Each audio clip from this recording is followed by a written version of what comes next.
으로 섬기라 라는 말씀으로 함께 은혜를 나누겠습니다. 오늘 실은 앞에 5장부터 가정의 기초 단위는 부부라는 거죠. 그래서 남편이 가정이 뭐가 됐다는 겁니까? 머리가 됐으니까 복종하고 뭐 하라는 거예요? 존경하라. 누구한테? 아내들이여 복종하고 존경하라. 존경할 것이 있어야 존경하지요. 그렇게 말씀하시면 안 돼. 왜냐하면 남편들아 아내를 어떻게 사랑하라는 거예요? 그리스도께서 교회를 사랑한 것처럼 사랑해라. 우리 남편들도 할 얘기가 있어요. 뭐 사랑할 것이 있어야 사랑하지. 그런다 치면. 그러니까 그렇게 따지지 말고 하나님이 부부관계가 좋아야 가정이 뭐 한다는 겁니까? 건강한데 하나님이 세우신 질서가 있어요. 창조 질서가 뭐냐면 남편을 머리 삼으셨다. 머리 삼았다는 것은 남편이 우위에 있다는 게 아닙니다. 남편이 역할이 있고 아내의 역할이 있는데 그 역할을 서로 잘하기 위해서 피차 복종하는데 아내들은 남편을 어떻게 하고 존중하고 남편들은 아내를 뭐하고 사랑하고. 그래서 성도 여러분, 남편이 머리잖아요. 이불을 덮을 때 머리는 덮어야 안 덮어요? 안 덮어. 그러니까 남자들은 돈을 열심히 뼈 빠지게 벌어가지고 누구한테 주는 거야? 아내한테 줘. 가족들 위해서. 왜 자기 머리를 덮지 않거든. 지가 버렸고 지가 쓰는 남자들은 좀 문제가 있어요. 그런데 성경의 원리는 남편들의 머리를 자기가 안 덮는다고요. 몸을 덮는다고.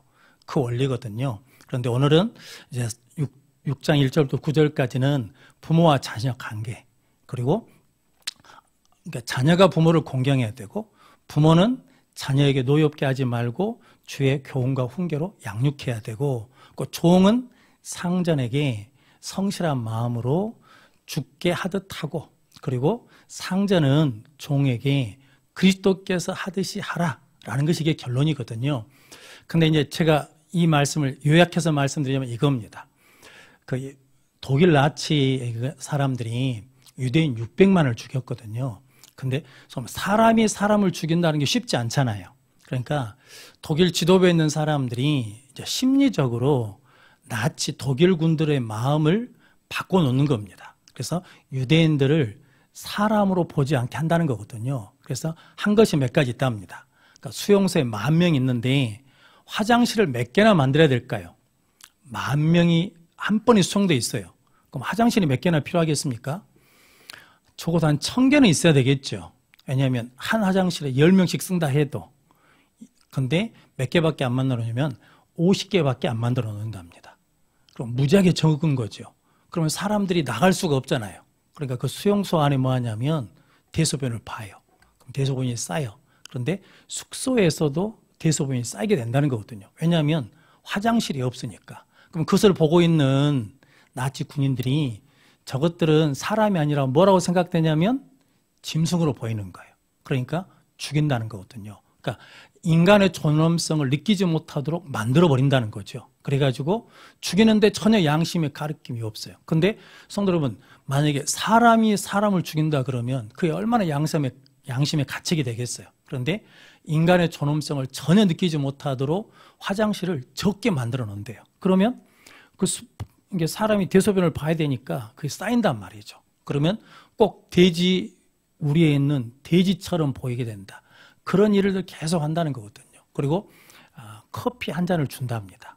진짜 커피가 아니라 그냥 커피 흉내만 내요. 근데 굉장히 갈증이 나는데요. 근데 커피를 마시면 물을 더 마시게 되잖아요.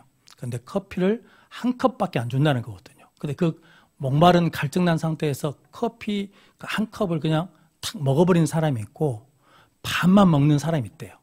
반만 먹고 반을 가지고 양치질하고 세수하는 사람이 있답니다. 그 많은 사람들 중에 소수가. 그런데 그 사람들이 살아남는데요. 그러니까 우리는 이 상황 속에서도 무엇을 버리지 않겠다는 거예요. 인간의 존엄성을 버리지 않겠다. 그리고 그 사람들은 독일 군인들도 함부로 하지 못한다는 거거든요. 그런 이야기도 있거든요. 독일 나치 군인들이 그렇게 배고파 있으니까 빵 한 단을 탁 던져준대요. 그러면 서로 먹겠다고 뭐 하겠습니까? 막 싸우고 난리가 나면 무엇으로 생각하냐면 짐승으로 본다는 거거든요. 그러면 죽인다는 거. 근데 어떤 그룹에서는 빵을 던져주잖아요. 그럼 그 빵을 들고 우리 성찬식 합시다 그러면서 예배드리고 그 떡을 떼는 사람들이 있다라는 거거든요. 그러면 두려워한답니다. 빅터 프랑클레라는 쉽게 말하면 정신의학과 의사가 살아남았거든요. 근데 그 사람은 유리조각 하나를 주워가지고 날마다 아침마다 뭐 했냐면 면도를 했대요. 면도를. 그러니까 핏기가 도는 거죠. 사람이 싱싱해 보인다. 그러니까 자기 스스로 무엇을 무너뜨리지 않냐면 나는 사람이다. 나는 하나님의 형상으로 창조된 사람이다. 라는 인간의 존엄성을 잃지 않게 한다라는 거거든요. 그런데 성도는 마귀는 무엇을 없애겠습니까? 인간의 존엄성을 못 느끼게 만든다는 거거든요. 그러니까 우리는, 예수 믿는 우리는 모든 사람들이 다 누구 형상대로 창조된 거예요. 하나님의 형상대로 창조됐다는 것을 믿는 사람들이잖아요. 할렐루야. 그러면 좀 우리가 뚱뚱해도 뚱뚱하게 안 보고 어떻게 봐주는 거예요? 이쁘게 봐주는 거예요. 뚱뚱하신 분들이 주름이 없어요. 그거 아세요? 그리고 살이 좀 쪄야 나중에 아파도 견뎌낼 수가 있습니다. 그러니까 이 살은 다 예비해 놓은 거예요. 그러니까 살쪘다고 구박하지 마세요. 그리고 이게 사람들이, 우리 예수 믿는 사람들은 그 사람은 예수님이 그 영혼을 구원하기 위해서 뭐한 사람이에요? 십자가에 죽은 사람이에요. 그러니까 이 땅에 그 누구보다도 뭐 한다는 거예요? 귀한 사람이에요. 그러니까 우리는 사람들한테 무례하게 행하지 않아요. 사랑은 뭐 하지 않고 무례히 행하지 않고 그러니까 함부로 대하지 않아. 그리고 사람한테 대해서 어떻게 한다는 거예요? 조롱하지 않아요. 멸시하지 않아. 왜냐하면 다윗을 멸시한 시므이 끝이 어떻게 되는지 아시죠? 끝이 안 좋아. 하나님이 기뻐하신 일이 아니니까. 그러니까 오늘 에베소서에서 이제 우리는 예수 그리스도를 믿음으로 옛사람을 벗어버리고 뭐가 됐다는 거예요? 새 사람이 됐으니까 부부 관계는 주도권 싸우는 관계가 아니라는 거죠. 서로 사랑하고 서로 존중하는 관계다. 즉, 그 사람을 뭘로 봐야 된다는 거예요? 하나님이 창조한 형상으로 봐야 된다. 자식도 부모를 어떻게 봐야 돼요? 부모를 공경하라는 것은 부모됨을 뭐라는 겁니까? 인정하라는 거거든요. 부모의 가치를 인정해라. 부모도 자녀의 가치를 뭐라는 거예요? 인정해라. 존중해줘라. 나하고 자식하고 가치관이 달라도 그 자식이 나쁜 놈이 아니고 여전히 뭐 하라는 거예요? 귀하다라고 봐야 된다. 종과 상전. 이건 이제 계급 사회잖아요. 근데 종은 상전을 대할 때 두렵고 떨리는 마음으로 대해야 돼요. 그리고 성심으로 대해야 돼. 누구에게 대하듯 죽게 하듯 해야 돼요. 근데 상전은 종을 멸시하고 천대하는 것이 아니라 주께서 사람을 대하는 것처럼 그렇게 뭐 해야 된다는 거예요. 대해야 된다. 그러니까 이게 가지고 있는 계급, 재산 이거 상관없이 그 사람을 뭘로 대해야 되냐면 존경, 존엄성을 갖도록 대해줘야 된다라는 거거든요. 그것이 하나님의 뜻이다라고 말하는 것이고, 그 이제 두 번째는 뭐냐면 역할이 틀리다는 거거든요. 그래서 우리는 그리스도의 몸된 뭡니까? 지체예요. 머리는 누구시고? 예수 그리스도. 그러니까 머리는 누구냐면 예수 그리스도. 그러니까 우리는 머리가 아니에요. 어떤 사람은 손하고, 어떤 사람은 발하고, 어떤 사람은 눈하고, 코하고, 입하고 각자 뭐가 틀리다는 거예요. 역할이 다르다는 거거든요.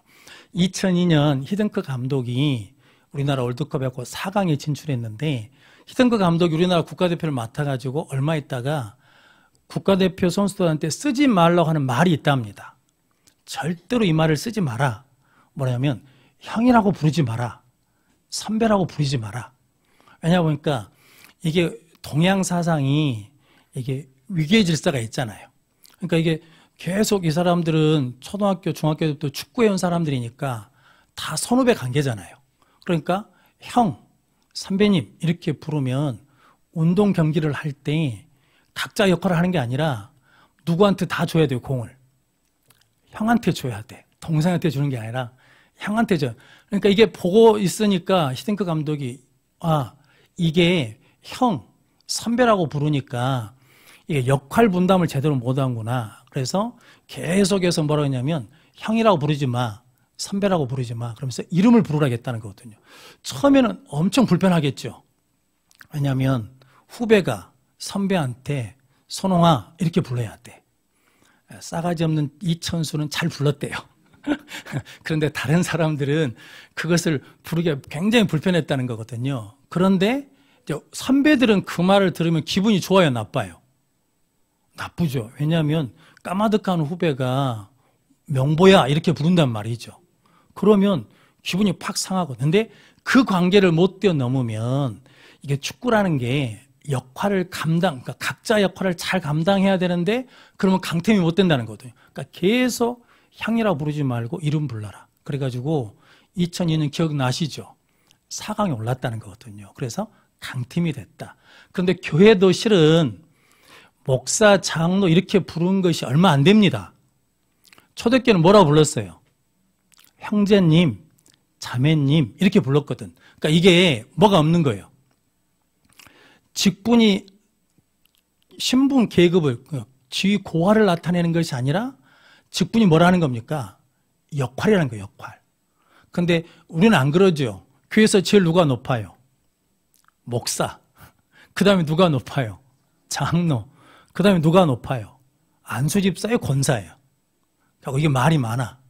그래서 권사부터 해야 된다. 안수집사 된다. 가위바위보 하자. 그래서 그럴 수도 있는데, 근데 이게 원래는 그러지 않았다는 거죠. 원래는 역할에 따라서 직분이 주어졌는데 시간이 지나면서 교권이 강화되니까 이게 뭐가 됐다는 거예요.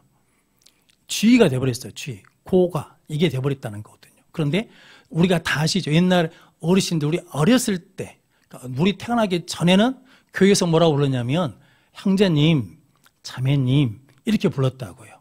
그런데 언제부턴가 이제 교회가 좀 조직이 되고 이러니까 직분을 부르기 시작했거든요. 그러니까 이제 뭐가 없어지기 시작하냐면 역할을 잃어버리게 됐다. 이제 그런 의미거든요. 그래서 오늘 성경 말씀은 존중과 역할을 잘해야 된다.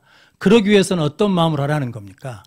기쁜 마음으로 그 일을 감당해야 된다라고 말씀하거든요. 그러면서 에베소서 5장 29절 말씀 같이 읽겠습니다. 누구든지 언제나 자기 육체를 미워하지 않고 오직 양육하여 보호하기를 그리스도께서 교회에게 함과 같이 하나니. 아멘. 이게 이제 핵심입니다.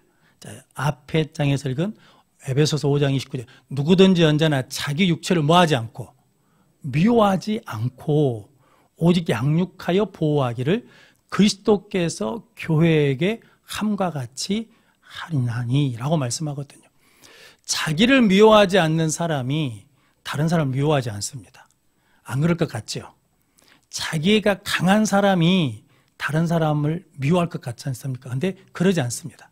이게 100개 보고 100개 보고 100개 보면 자기 안에 자존감이 낮아요. 자존심하고 자존감은 다릅니다. 그러니까 자존감이 높은 사람이 말의 상처를 안 받아요. 누가 나를 만만히 봐도 그것 때문에 속상하지 않아. 근데 자존감이 낮은 사람들은 말의 상처를 쉽게 받습니다. 그러지 않으려니까 무엇을 쌓아요? 심리학용어로는 자기 방어 기제를 계속 쌓아요. 계속 두껍게 쌓아가지고 실은 자기도 자기를 미워한 줄 몰라. 근데 성경에서 오늘 본문 말씀에서는 부모하고 관계가 좋은 사람이 자존감이 높아요. 그리고 관계를 잘 맺어. 그리고 상처를 쉽게 받지 않아요. 문제가 있으면 문제를 막 못 푸는 게 아니라 문제 해결을 잘해요. 그러니까 오늘 바울이 자녀들은 부모를 순종하라. 이것이 뭐하니라? 옳으니라. 마땅하니라. 그러니까 하나님 보시기에 옳은 일이다라는 거거든요. 이것은 하나님께서 주신 첫 계명이니까 땅에서 잘되고 장수하리라. 그러니까 하나님에 관계된 계명이 있고 사람에 대한 계명이 있는데 거기에 첫 계명이 뭡니까? 내 부모를 공경하라. 이게 근본이니까. 나 외에 다른 신을 두지 말라. 이게 근본인 것처럼 부모를 공경하라. 이게 근본이 되니까 마땅하다, 옳다라는 거거든요. 그러면서 골로새서 3장 20절 말씀 같이 읽겠습니다. 자녀들아 모든 일에 부모에게 순종하라. 이는 주 안에서 기쁘게 하는 것이니라. 아멘. 자녀가 부모에게 순종하는 것이 주 안에서 기쁘게 하는 것이라. 누구를 기쁘게 하는 것이냐면 하나님을 기쁘시게 하는 것이다. 그러니까 이제 우리 사람하고 사람 관계에 가장 기준이 되는 게 있는데 그게 뭐냐면 하나님이 기쁘시게 관계를 맺어야 된다는 거죠. 그러니까 부모가 자식을 말씀으로 양육하는 거 하나님이 기뻐하시는 것이고 자녀가 부모를 공경하는 것 하나님이 기뻐하는 것이고 성도가 서로 사랑하고 서로 위로하는 것을 하나님이 기뻐하는 것이고 종이 상전을 잘 섬기는 것 하나님 기뻐하는 것이고 상전이 종을 잘 그리스도께서 하시는 것처럼 사랑하는 것이 하나님이 기뻐하신 것이다. 그러니까 우리 기준은 이제 우리가 말을 어떻게 할 것인가, 행동을 어떻게 할 것인가에 항상 기준은 뭐라는 거예요? 하나님이 기뻐하실까? 그래서 회사에서는 어떤 회사는 여러 가지 방법을 통해서 부모하고 관계를 본대요. 왜냐하면 말씀드린 것처럼 부모하고 관계가 좋은 사람이 관계를 잘 맺는데요. 부모하고 관계가 좋은 사람이 상처가 적대요. 부모하고 관계를 잘 맺은 사람이 문제를 잘 해결한다는 거거든요. 근데 그 회사에서는 지금까지 해보니까 그것이 맞더라라는 거거든요. 그럼 성도 여러분, 부모와 관계 굉장히 중요합니다. 그러니까 성경은 신앙생활은 하나님과 나와 관계로 끝나버린 것이 아니라 하나님과 관계뿐만 아니라 누구하고 관계도 사람하고 관계도 잘 맺어야 된다는 거거든요. 이게 안 되면 이 관계가 흔들린다는 거거든요. 그래서 십자가가 뭐예요? 위로는 하나님과 관계가 회복되고 옆으로는 사람과 관계가 회복되고 왜냐하면 죄가 들어와서 하나님께 불순종하면 하나님께 불순종함으로 죄가 들어오면 깨진 게 있죠. 뭐가 깨졌습니까? 관계가 깨져요. 아담과 하와가 서로 탓하게 되고 가인과 아벨 형제가 서로 뭐 하는 거예요? 가인이 시기해서 아벨을 뭐예요? 죽여요. 이게 무서운 거거든요. 그럼 성도 여러분, 하나님과 관계가 회복되면 그 다음에 자연히 뭐가 회복되냐면 사람하고 관계가 회복된다. 그런데 우리는 우리 교회, 이제 한국교회 문제점을 짚는 거였는데 특별히 두 가지입니다. 첫째는 구원받은 다음에 삶이 변화되는 것을 안 가르쳤다. 구원만 강조했지. 구원받은 다음에 우리의 삶이 변화되어야 된다. 구원받는다는 것은 하나님과 관계가 회복되는 건데 하나님과 관계뿐만 아니라 사람하고 관계도 잘 맺어야 된다. 그것이 구원받은 자의 삶이다 라고 말씀하거든요. 그러니까 새 사람을 입은 사람들은 하나님을 본받는데 하나님 우리를 사랑하신 것처럼 사랑하는 것이고 세월을 뭐라는 거예요? 아끼라는 거예요. 우리날 계수함을 걷는 지혜를 얻어야죠.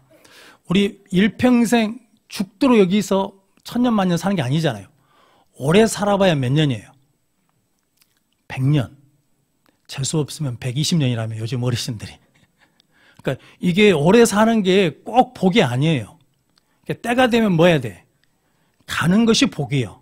그러니까 우리는 뭐가 있다는 거예요? 끝이 있다는 끝이.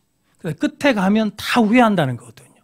무엇을 후회하냐면 내가 뭘 못한 것 때문에 후회한 것이 아니라 관계를 더 좋게 만들지 못한 것을 다 후회한다는 거거든요. 더 사랑할 건데 가족을 위해서 더 헌신할 건데 부모한테 사랑한다고 말할 건데 자식들한테 사랑한다고 고맙다고 말할 건데 이걸 안 한 것을 후회한다라는 거. 그러니까 실은 인생의 후회는 어디서 오냐? 관계를 맺지 못한 것에 대해서 후회 온다. 그러니까 지금 성경이 이제 에베소서가 이게 하나님으로 우리가 택함 받고 인침 받고 새 사람이 되어서 이제 우리가 어떻게 살아야 되는지를 말씀하는데 가장 중점 두는 게 그거잖아요. 뭐냐면 부부 관계, 부모와 자녀 관계, 종과 상전과 관계. 그리고 이제 나중에 마지막에 나오는 게 마귀하고 관계를 어떻게 할 것인가. 그러니까 영적 싸움을 싸워야 된다라는 것을 말씀하거든요. 그러니까 그만큼 신앙생활은 뭐가 중요하다는 겁니까? 관계가 중요하다. 하나님하고 관계를 맺는 거거든요. 그러니까 예배를 드리는 것은 하나님과 관계 맺는 것이고 기도하는 것도 하나님과 관계 맺는 거거든요. 그러니까 자주 만나야 뭐가 들어요? 정이 들지. 자주 안 만나면 정이 안 들잖아요. 그것과 같은 원리다라는 것을 말씀하거든요. 그래서 우리의 사람하고 관계는 내가 이렇게 하면 하나님이 기뻐하실까? 이렇게 하면 예수님이 기뻐하실까? 그것이 이제 중요한 결정 요소가 된다라는 거거든요. 그리고 이제 오늘 자녀들은 부모에게 순종하는 것이 옳으니라, 마땅하니라 라고 말씀하시고, 아비들은 자녀를 뭐하게 하지 말라는 거예요.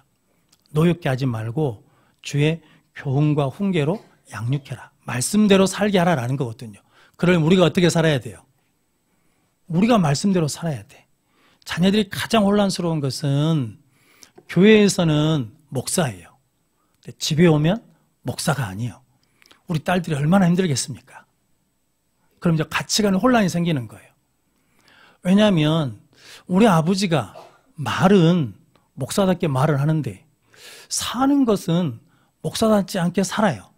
그러면 이게 말하는 것과 사는 것이 다르니까 아이가 그것을 보면서 가치관에 혼란이 생기면서 부모를 존경할까요? 존경하지 않을까요? 존경하지 않아요. 그러니까 머리 크면 말을 들어요? 안 들어요? 안 들어. 문제가 생긴다는 거거든요. 그래서 옛날에는 아버지가 그 아이의 생사권을 가지고 있었답니다. 그러니까 죽일 수도 있고 살릴 수도 있어요. 그런데 부모, 아비들아, 자녀를 노엽게 하지 말고, 그러니까 자녀 앞에서 내가 하나님이 아니라는 거거든요. 자녀에게 누구를 가르쳐야 되냐면 하나님을 가르쳐야 된다라는 의미의 말씀입니다. 그래서 자녀는 내 소유가 아니죠. 하나님 나한테 맡기신 거예요. 그러니까 하나님의 뜻대로 살도록 인도해 줘야 된다라는 의미입니다. 자, 그러면서 오늘 5절 말씀부터 9절까지는 이제 종과 상전의 관계인데, 종은 상전에게 어떻게 하라는 겁니까? 순종하기를 그리스도께 하듯 하라. 성도 여러분, 직장에 가서 상관한테 잘해야 돼요? 안 해야 돼요? 안 믿는 사람이어도 우리가 잘 뭐야 돼요? 섬겨야 돼. 왜냐하면 상전들에게 어떻게 하라겠습니까? 죽게 하듯 하라는 거. 예전에 설렁탕집 이야기 아시죠? 김천에.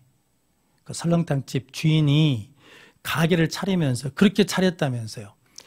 예수님께 드려도 부족함이 없는 설렁탕을 끓여서 손님한테 대접하겠다. 그러니까 누구 대접하는 것처럼, 예수님 대접한 것처럼 최고 가장 좋은 재료를 써서 하는데, 어느 날 뼈다구를 우려내도 색깔이 안 나. 전화했더니 사장님, 재료가 잘못 갔다고, 오늘은 뭐 좀 타라고, 프리마 좀 타서 쓰시라고. 그러니까 오늘 거기다 걸었다는 거 아니에요, 간판은, 글씨를. 오늘은 재료가 좋지 않아서 쉽니다 라고 했다는 거거든요. 그러니까 예수님께 그렇게 드릴 수 없다라는 거거든요.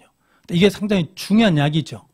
자주 듣는 이야기지만 저와 여러분들이 사람을 대할 때 누구 대하듯이 예수님께 하듯이 한다 그러면 좀 놀라운 일이 일어난다라는 의미거든요.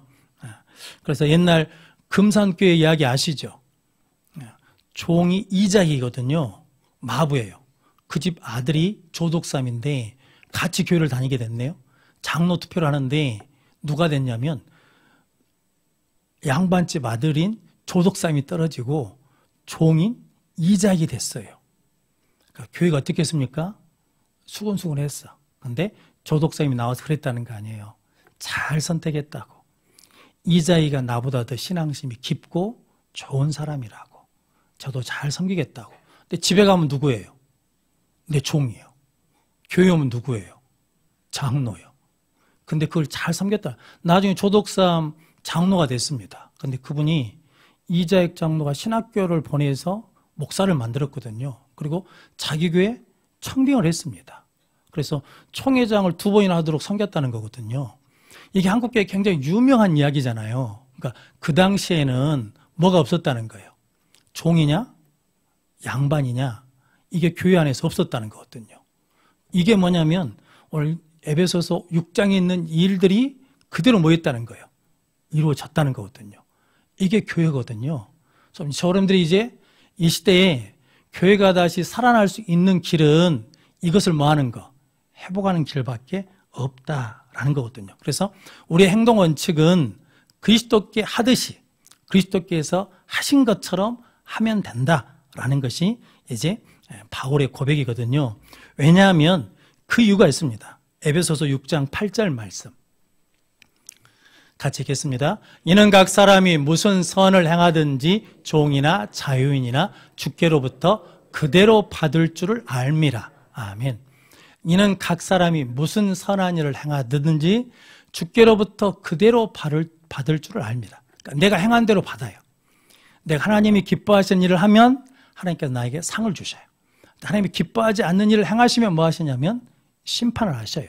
이게 성경에 엄청 많이 나옵니다. 그런데 대표적인 것 몇 개만 읽어보겠습니다. 마태복음 12장 36절, 37절 계속 같이 읽어보시게요. 같이 읽겠습니다. 내가 너희에게 이르노니 사람이 무슨 무익한 말을 하든지 심판날에 이에 대하여 신문을 받으리니 네 말로 의롭다함을 받고 네 말로 정죄함을 받으리라. 아멘. 시편 62편 12절 주여 인자함은 주께 속하오니 주께서 각 사람이 행한 대로 갚으심이니이다.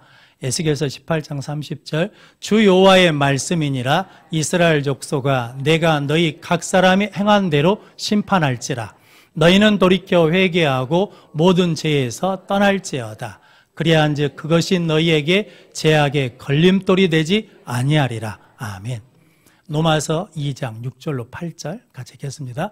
하나님께서 각 사람에게 그 행한 대로 보응하시되 참고 선을 행하여 영광과 존귀와 썩지 아니함을 구하는 자에게는 영생으로 하시고 오직 당을 지어 진리를 따지 아니하고 불의를 따르는 자에게는 진노와 분노로 하시리라. 아멘. 베드로전서 1장 16절 17절 기록되었으되 내가 거룩하니 너희도 거룩할지어다 하셨느니라. 외모로 보시지 않고 각 사람의 행위대로 심판하시는 일을 너희가 아버지라 부른즉 너희가 나그네로 있을 때를 두려움으로 지내라. 아멘. 마지막으로 요한계시록 20장 12절로 15절 말씀 같이 읽겠습니다. 또 내가 보니 죽은 자들이나 큰 자나 작은 자나 그 보좌 앞에 서 있는데 책들이 펴 있고 또 다른 책이 펴졌으니 곧 생명책이라. 죽은 자들이 자기 행위를 따라 책들에 기록된 대로 심판을 받으니 바다가 그 가운데서 죽은 자들을 내주고 또 사망과 음부도 그 가운데서 죽은 자들을 내주매 각 사람이 자기의 행위대로 심판을 받고 사망과 음부도 불못에 던져지니 이것은 둘째 사마 곧 불못이라. 누구든지 생명책에 기록되지 못한 자는 불못에 던져지더라. 아멘. 계속 우리가 읽었지만 우리가 뭐한 대로? 행한 대로 무엇을 받아요? 심판. 그래서 우리 행한 것이 없어지는 게 아니에요. 행위력에 다 뭐 한다는 거예요? 기록돼요. 생명책에 우리 이름이 기록되는 것처럼 우리의 행위가 다 기록된다고요. 그래서 그 행한 대로 무엇을 받아요? 심판을 받아. 그러니까 우리가 나그네로 있을 때 두려움과 떨림으로 말하는 거예요. 조심해라. 그래서 우리가 말하는 것, 그것 때문에 의롭기도 하고 정죄받기도 한다. 우리의 행위대로 심판을 받는다. 이게 상당히 무서운 말씀이잖아요. 그런데 예수 믿는 사람들이 이걸 잊어버리고 삽니다. 내가 오늘 무슨 말을 해도 그게 뭐 회개하면 끝난 걸로 아는데 그러지 않습니다. 성도 여러분, 하나님이 용서를 하셔요. 근데 죄값은 뭐 해야 돼요? 치러야 돼. 그러니까 우리의 말, 우리 행위가 다 뭐 한다? 기록된다. 그런다 그러면 이제 문제가 되지 않겠습니까? 그러므로 이제 저 여러분들이 제가 새벽에 요즘에 하나님이 저를 통해서 계속 하시는 말씀이 있거든요. 안 믿는 사람들도 예수님이 그들을 위해서 죽으셨을까요? 안 죽으셨을까요? 죽으셨어요. 왜냐하면 그들도 뭐 해야 되니까? 구원받아야 되니까. 그러니까 예수님이 십자가에서 죽으셨을 때 거기서 제된 사람이 있어요? 없어요? 없어요. 그러니까 우리는 그 사람을 볼 때마다 저 사람은 예수가 십자가에서 그 영혼을 위해서 뭐 하신 사람이다? 죽으신 사람이다. 그렇게 봐야 된다는 거거든요. 그래서 교회 성도들을 볼 때도 뭐 잘났냐 못났냐, 뭐 세상에서 높냐 낮냐, 뭐 집이 넓냐 좁냐, 뭐 재산이 있냐 없냐, 이게 아니라 무엇으로 본다는 거예요? 하나님의 형상대로 창조된 사람, 예수님이 핏값으로 산 사람. 그러니까 하나님이 그를 귀하게 여기신 것처럼 우리도 어떻게 봐야 돼요? 귀하게 여겨야 돼. 이게 안 되면 이제 여러 가지 문제들이 복잡한데 그것은 나중에 가서 다 뭐 한다는 겁니까? 심판받는다. 성도 여러분들은 하나님 앞에 섰을 때 착하고 충성된 종, 잘했다고 칭찬받는 우리 모든 성도들 되시기를 바랍니다. 그래서 결론으로 에베소서 6장 9절 말씀, 같이 읽겠습니다. 상전들아 너희도 그들에게 이와 같이 하고 위협을 그치라. 이는 그들과 너희의 상전이 하늘에 계시고 그에게는 사람을 예모로 취하는 일이 없는 줄 너희가 알미라. 아멘. 그러니까 상전들은 무엇을 잃어버리면 안 되냐면 나에게 누가 있다는 것이에요. 상전 대신 하나님이 계시다라는 것을 잊어버리면 안 된다는 거거든요.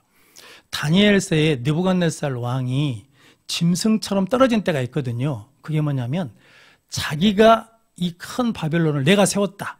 그래가지고 큰 신상을 세웠어요. 그 신상이 절하지 않으면 풀무불에 던져 넣었잖아요. 그런데 하나님께서 야, 네가 세운 게 아니라 하나님이 계신 걸 알겠다. 네가 이제 짐승처럼 돼가지고 이슬을 맞으며 들판에 있을 것이다 라고 그러거든요. 그렇게 떨어져 버립니다. 그리고 난 다음에 느부갓네살 왕이 그때 아는 거거든요. 아, 하나님이 계시는구나.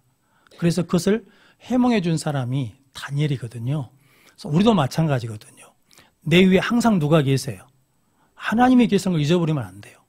그러면 성도 여러분 나중에 하나님이 예모로 취하는 게 아니라는 거거든요. 종이냐 상전이냐 부모냐 자식이냐 남편이냐 아니냐 이 외모 갖고 취하는 게 아니라 그 중심 그들의 삶 그들의 관계를 가지고 하나님이 취하신다라고 말씀하거든요. 그럼 성도 여러분 여러분들이 예수 믿고 이제 새 사람이 된 줄로 믿습니다. 그러면 이제 하나님을 잘 섬기는 것처럼 사람도 잘 섬기는 복된 성도들 되시길 바랍니다. 그래서 그리스도께 하듯이 대하고 그리스도께서 하신 것처럼 우리도 하면 승리하는 삶을 살아낼 줄로 믿습니다. 김창옥 교수가 그런 이야기를 한번 하더라고요. 어느 날 강의를 하면서 어느 날부터 그 말을 못했대요. 여러분 행복하십시오. 저처럼. 왜? 자기가 행복하지 않으니까. 여러분 행복하십시오. 저처럼. 그런데 말을 바꿨대요. 여러분 행복하십시오. 제가 말한 것처럼. 이게 말이 안 되더라는 거죠. 그래서 그냥 이제 자기가 하는 일이니까 하고 있는데 어느 날 중학생 아들하고 엄마가 같이 왔답니다. 아들이 끌려왔어요. 엄마가 하도 가자고 그러니까. 끝나고 난 다음에 김창옥 교수한테 인사하면서 오늘 선생님이 좋은 말씀 하셨지? 그러니까 이놈이 그랬답니다. 무슨 말을 한지는 모르겠고요. 저 선생님이 행복하지 않아요. 그러더라는 거죠. 화가 바짝 나더랍니다. 중학생 지가 뭘 안다고. 인생이 이렇게 호락호락한 게 아니라 복잡하다고. 그런데 일주일이 지났는데도 화가 안 가시더래요. 2주일이 지났는데도 화가 안 가시더래. 근데 그 원인을 보니까 걔한테 들켜서 화가 났다는 거죠. 내가 행복하지 않은 걸 감추고 살아왔는데 걔가 내가 행복하지 않는 걸 알아버리니까 부끄러워서 그랬다는 거예요. 부끄러워서. 그래서 그날로 다 내려놓고 유럽에 있는 수도원으로 갔대요. 갖고 낮에는 소침묵 잠깐 인사만 하고 밤에는 대충 해서 아무 말도 안 하는 침묵 수도원에 갔답니다. 그랬더니 어느 날 우리 식으로 하자면 하나님이 창우가 너 고생했다. 수고했다 라고 하시더라는 거죠. 그래서 그때 회복됐다라는 거거든요.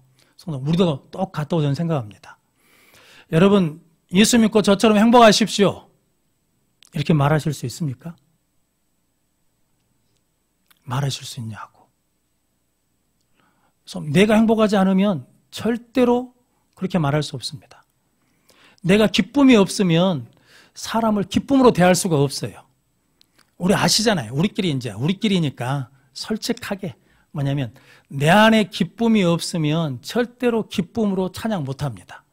기쁨으로 예배를 못 드려요. 기쁨으로 사람을 대할 수가 없어. 내가 행복하지 않으면 다른 사람이 행복한 꼴을 볼 수가 없어. 그런데 내가 행복하면 다 좋아 보여. 다. 아무런 문제가 안 돼. 그러니까 실은 그 사람이나 그 문제나 그 환경이 문제가 아니고 실은 내 안에 뭐가 없는 거예요. 구원의 감격이 없어. 그러니까 자원하는 마음이 없어요. 기쁨이 없어. 나는 예수 믿고 행복합니다. 여러분 예수 믿으십시오. 저처럼 행복합니다. 라고 고백하는 저 여러분들이 되시기를 축복합니다. 너는 행복하냐? 할렐루야. 행복합니다. 저랑 우리 사모님은 늘 한 말이 있거든요. 하나님이 또 목회를 하라 그러면 할 거냐? 하겠다고. 이것처럼 좋은 일이 없다고. 힘은 듭니다. 어려움도 있습니다. 그런데 좋습니다. 성도님, 여러분들이, 저는 우리 여성교 성도들이 다 그 고백을 했으면 좋겠습니다. 예수 믿고 저처럼 행복하십시오. 예수 믿고 저처럼 기쁘십시오. 라고 행복할 수 있는 그 관계를 만들어가는 우리 모든 성도들 되시기를 바랍니다. 그러기 위해서 예배가 회복돼야 됩니다. 오늘 본문 말씀의 전제 조건은 딱 하나입니다. 주 안에서. 그러니까 우리는 함께 예배를 드려야 이 은혜를 함께 나눌 수 있다는 거거든요. 예배를 같이 안 드리면 절대로 같은 마음, 같은 은혜를 나눌 수가 없습니다. 그래서 예배라는 게 엄청 귀하고 능력이 있습니다. 이건 말로 설명이 안 되는 신비한 일이거든요. 그럼 성도 여러분들이 예배를 통해서 하나님과 바른 관계, 예배를 통해서 성도들과 바른 관계를 통해서 가정을 세우고 자녀들을 세우고 이 민족을 세우는 능력의 성도들이 되시기를 주님의 이름으로 축원합니다. 기도하겠습니다. 거룩하신 아버지 하나님 감사합니다. 오늘도 하나님께서 우리를 불러주시어서 내가 너희를 기쁨으로 존귀하게 대하는 것처럼 너희들도 서로 예수님께 하듯이 예수님이 나를 대하듯이 그렇게 존귀히 여기라고 하시는 주의 말씀을 듣고 깨달아 이제 부부관계가 서로 존귀히 여기는 관계가 되게 하시고 부모와 자녀 관계가 살아나게 하시고 아버님 세상에 나가서 아버지 하나님 종과 상전의 관계도 회복시키는 능력의 삶을 사는 우리 모든 성도들이 되게 하시고 우리 여소성원께서 함께 예배하며 신앙생활하면서 예수 믿고 행복했습니다라고 고백하는 우리 모든 성도들이 되게 하여 주옵소서. 예수님의 이름으로 기도하옵나이다. 아멘. 우리 찬양하겠습니다.